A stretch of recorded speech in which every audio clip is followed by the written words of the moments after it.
Now, on a related matter, while Americans contend with Democrats' self-created border crisis and inflation crisis, our foreign policy is in crisis as well. The Biden administration's disastrous retreat from Afghanistan may be over, but the danger to the American citizens and Afghan partners it left behind certainly is not over.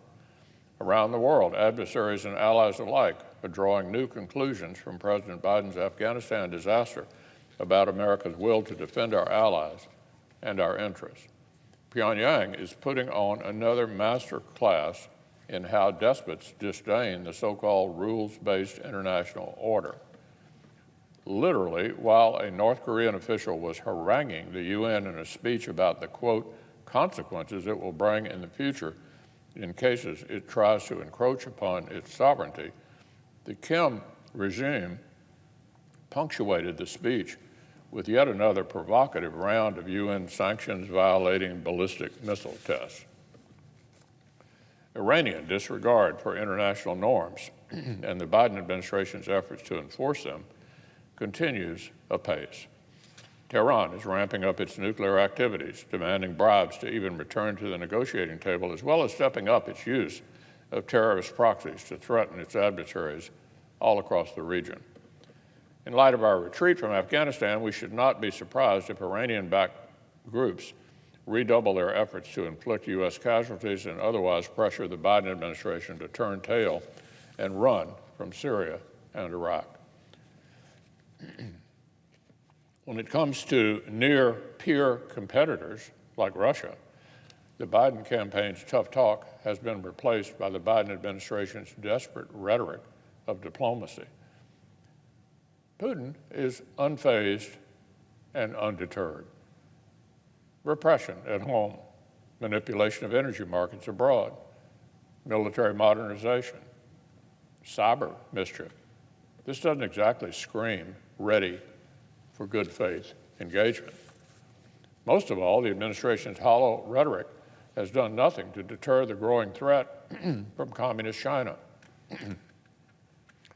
Just this month, Beijing has sent a record number of military aircraft on provocative missions into Taiwan's airspace. As senior Pentagon officials have warned, we're witnessing a strategic breakout by China. Democrats still refuse to let us adequately fund our own military and defense. The Biden administration's budget falls woefully short of our requirements for greater competition with China and with Russia. All the more so given the inevitable growing terror threat.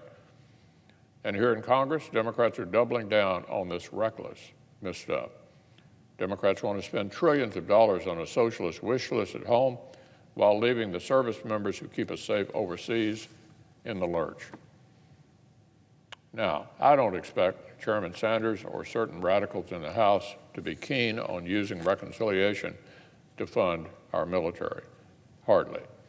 But Senate Democrats have left Congress' most fundamental tool for influencing defense policy, the historically bipartisan NDAA, in procedural limbo, literally for months. The Democratic leader's latest public statement on his caucus spending priorities did not even mention the defense authorization bill. Apparently, he's content to let it languish behind their left-wing wish list. So, Madam President, America is staring down serious and historic threats. And somehow, with unified control of government, the only actions Democrats have managed to take on foreign policy have made them worse. The American people deserve a lot better than this. Our service members deserve better. Our allies deserve better. But Washington Democrats are proving they cannot deliver.